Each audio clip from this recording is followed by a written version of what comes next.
So today I'm going to be giving my full review on the Google Pixel 10 Pro Fold. And this phone, it really surprised me. And I'm going to let you know why in this full review. So let's get right into it.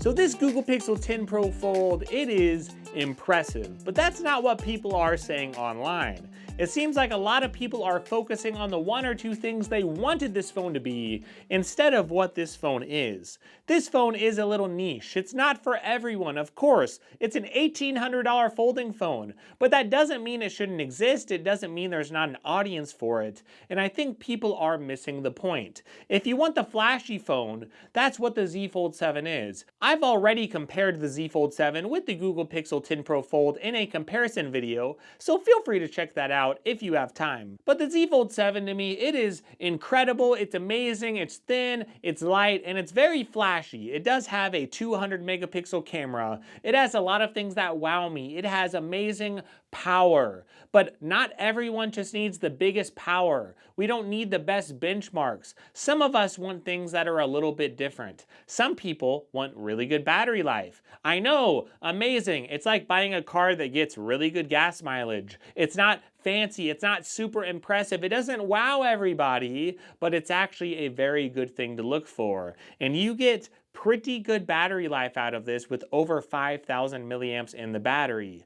You might look for other things like durability, right? You want something that's going to last, just like in a car. Again, I love how Jaime Rivera compared this to a Toyota, because the Google Pixel 10 Pro Fold, it has a very good hinge, and it does finally have some good dust resistance and water resistance. So that is incredible to see. So I know a lot of you saw the video from Jerry Rig Everything, and a lot of you might be concerned about the durability of this phone because you saw it fail his durability test. But I just want to remind you that behind all the sensationalism, I know it was there and a lot of people have been freaking out. But remember, yes, he did bend the phone in half in his test, and technically the battery was punctured. But this is not a traditional use case for most people. I'm not saying Google shouldn't work on this structural issue, but remember the Pixel 9 Pro Fold, it had this same issue, and I was not seeing a bunch of reports online of people's Pixel 9 Pro Folds breaking in half like this. I wasn't seeing that at all. Now I was seeing occasional issues with maybe dust getting under the glass, things like that, and they did address that with this new hinge. And I know Jerry Rig did also put dirt inside the hinge. This doesn't mean a dust resistance rating. It doesn't mean you can't get dirt or dust in the hinge. It means it's going to keep that dust away from the phone's components. And that means inside the hinge, there's going to be some type of mechanism or some type of things inside that are going to keep the dust away. So I do think this phone, whenever you feel the hinge for yourself, you're going to realize it is very, very durable. I do believe the hinge is going to last a long time, and I don't think your average person is going to break it in the way that Jerry Rig did. And I definitely don't think the battery is prone to explosions. But of course, if you bend something on the inside and then stab a battery or something, yeah, the battery might explode. And that could happen with any phone out there. So I wouldn't worry about it. This is going to be a similar design to the Pixel 9 Pro Fold. I wouldn't expect most people to face issues as far as the durability. I get why some people would be concerned, but I do think it is going to be very durable for most people. And I do think it's neck and neck with the Z Fold 7 as far as durability, because I do believe this will do better against dust, and that is a little bit of a worry for some people. So just keep that in mind day to day. The hinge is great, and it's really good against dust, and I do think those two things are going to make this phone pretty durable. Even if you hear a lot of noise online, I wouldn't stress too much about it, at least for most people. The aspect ratio is a little bit wider here, so you're going to get a wider screen, which is better for videos, and it won't be quite as tall as something like the Z Fold 7, but you're still going to get a really nice cover display. I love how the cover display looks on this phone. The speakers in this are really good. They are better than the speakers in the Z Fold 7 by a decent amount. When I factor all those things in, I have to say, there is a market for this phone. I'm not saying it's better than the Z Fold 7. In fact, if I were to make a really calculated decision here and say, well, what is technically better? I would say more people would probably prefer the Z Fold 7. I think the weight thing is a really big deal, and I think the fact that it's a little bit lighter, yeah, it has a smaller battery, but I do think the Z Fold 7 is great. But I also think people are sleeping on the Pixel 10 Pro Fold, and people aren't understanding who it's for. There are some compromises, and we are not going to hide from those. We're going to speak loudly about them to help people make informed decisions, but we aren't going to do the clickbait thing where we let one or two negative things just drive the whole video to say this phone stinks. Instead, we are going to shout out the one or two negatives, we're going to shout out the other positives, and we're going to help people make informed decisions, because that's what we do on tech reviews, okay? Or that's how it's supposed to go. So let's talk about the design here for a minute. So the design, yeah, this phone, it does have a little bit of weight to it, okay? You're gonna see this phone does weigh 258 grams. So this is going to be a similar weight as the Pixel 9 Pro Fold, a similar design. There are gonna be a little bit of bezels here too. There are some things that you're gonna see on this design that you might not love. It doesn't scream modern, it doesn't scream new and fresh and innovative. Just like the phones that we're seeing in international markets, those phones are getting so thin and so light. They're using new battery technology. And the Z Fold, of course, with the Z Fold 7, it screams new and fresh and innovation that we haven't seen in Samsung for years. That's why those phones are selling like hotcakes. But with this Google Pixel 10 Pro Fold, it's getting some negative press because in some ways it's a little bit boring. It just feels heavier. And whenever you add a case, like Google, I added their case here, and that's gonna add like an extra 30 grams. And that is something that you have to think about. You have to ask yourself, do I really need that battery life? Because it's not that much bigger than the Z Fold 7 battery, right? You're talking a little over 600 milliamps. It's not so much bigger that it's gonna give you like 4 extra hours of screen on time. The battery life will be better here than the Z Fold 7 from my testing at least, and from my usage, but it's not gonna be perfect. So you have to figure out, is this design worth it to you? Now the screen itself is amazing, it's so good. It's an LTPO OLED screen and it just pops. Of course, everything looks great, the colors are vibrant, you're getting up to like 3000 nits of brightness. It is exactly what I would want in a screen and in a display. Now again, the aspect ratio is key here. It's a little bit wider than something like the Z Fold 7, so I like how videos are larger right away and I don't have to flip my phone around. So that's really cool. So a great looking display. You're gonna love it. And it does make using that inner display so amazing. And the aspect ratio again is very much preferred, whether it's on the inside or the outside. So let's talk performance now. We're getting 16 gigs of RAM, which is great for multitasking, but we're getting a Tensor G5, which is a step down from like the flagship competition, but it's a step up from previous Google phones. If you're gaming on super high settings, like playing Genshin Impact on super high settings, well, you're not gonna be able to do that super smoothly here. The GPU and stuff, it's gonna limit you to probably play those high-end games on medium settings, while something like the Snapdragon 8 Elite would play on high settings. So we're not technically getting the best performance out, but it doesn't feel that way because when I'm using the phone, it's flying through pretty much everything. It's no problem at all. I'm going from app to app, it's great. I can multitask 2 apps on my screen. Now the Pixel 10 Pro Fold, it multitasks a little differently than Samsung. So you can do 2 apps at a time. You could swipe over and just hide one app and go back and forth. That's something I love, but you're not gonna throw a 3rd app on the screen or anything like that. So it depends on what you like to do with your multitasking. But either way, it's great. The software is so fluid, you don't have to deal with a bunch of bloatware. 7 years of operating system updates, so plenty of support from Google, but you're not gonna hit the highest end of the benchmark charts, right?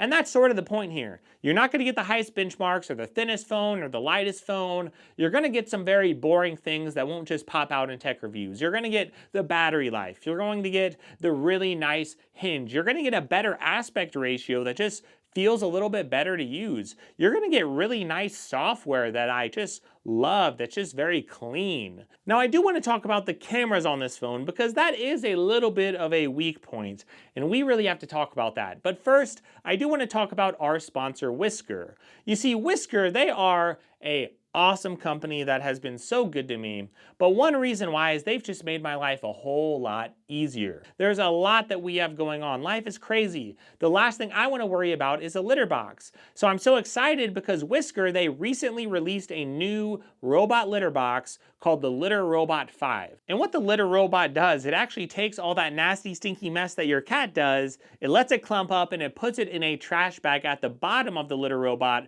so you don't have to smell it and so you don't have to deal with it. So you don't have to do all that scooping when your life is chaotic like mine and it's just crazy sometimes. You don't have to worry about that. You just go around once a week to your litter box and empty the trash and you just put a new trash bag in. So it's really nice and you just have to add litter every now and again. You get notifications on your phone whenever you need to do those type of things. So the Litter Robot 4 was very good to me, and now the Litter Robot 5, it's been great to me too. So if you're interested in something like that, or maybe you want to look at some of their other options because they have a few different options out there at different price ranges to meet your needs, you could check out the options in the description. I'm going to have some links to that. So if you want to make your life easier and save some time and really just help give you some peace of mind knowing your cats are taken care of, feel free to check those links. And thank you, Whisker, for sponsoring this video. Thank you for the Litter Robot 5. It's been so awesome. And now let's get back to this video and let's talk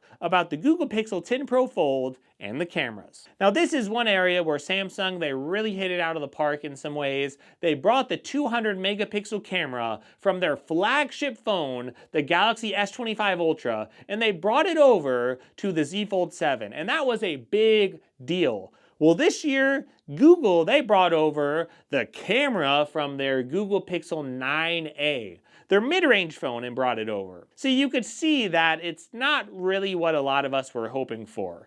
Now, the Google Pixel 9a takes amazing photos, and that's why we see MKBHD whenever he does these blind camera tests. For whatever reason, Google seems to win a lot of them. Even their mid-range phones do so good because they take really good pictures. So if you're someone who loves everything I've said about this phone so far, and you just want good pictures, well, check out these photos for yourself and see what you think, because the pictures to me, they do look very good. Pictures of my family can look great. Pictures of nature, they look good. Even video, 4K video, it's going to look decent, but it's not going to be at the flagship level. It's not going to be quite the same. And whenever you look at the secondary cameras, like the main camera is good. It is a 48 megapixel wide camera. It's good, not great. But there is a telephoto camera and an ultra-wide camera on here that are both a little bit over 10 megapixels, and honestly, they're not too impressive to me. Now, Google is now using AI, so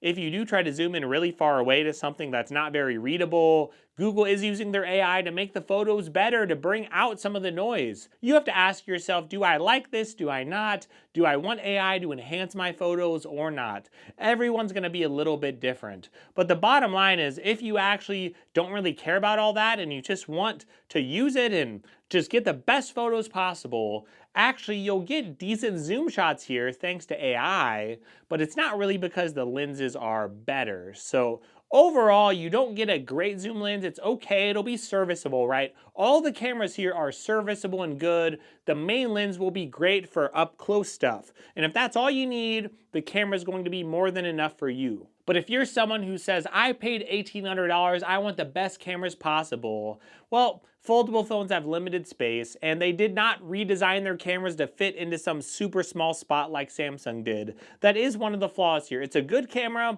but it is a little bit of a weak point of the phone overall. So we have to talk about it. Now, the battery life has been very good for me. I'm getting around 7 to 8 hours of screen on time. And whenever I look at other phones like the Z Fold, I was getting around 6. So as far as battery life, it is a little bit better here. So if you are out there and you are wondering, is this a good phone for me? Is it worth buying? I would say it does depend. You have to remember that this phone does cost $1,800. It's really a niche thing that I don't think everyone should go out and buy.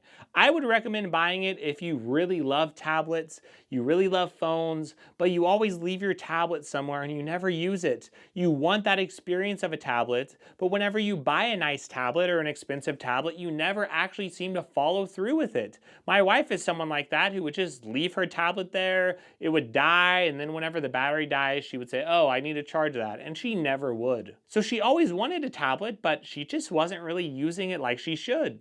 A person like that who wants a tablet experience, they want a phone experience, they want it in one, that's a good person to buy a foldable to begin with. So then you have to decide when to buy and what to buy. And for me, I always like to look for sales or deals. I like to look for them to give out hundreds of dollars in gift cards like they were doing whenever this phone first launched. Or I like to look for some nice sale around the holidays. So if you see a really good sale, if you see $200 off or $300 off, that might push you to buy this because it is cheaper than the Z Fold 7. It's $200 cheaper at the retail price.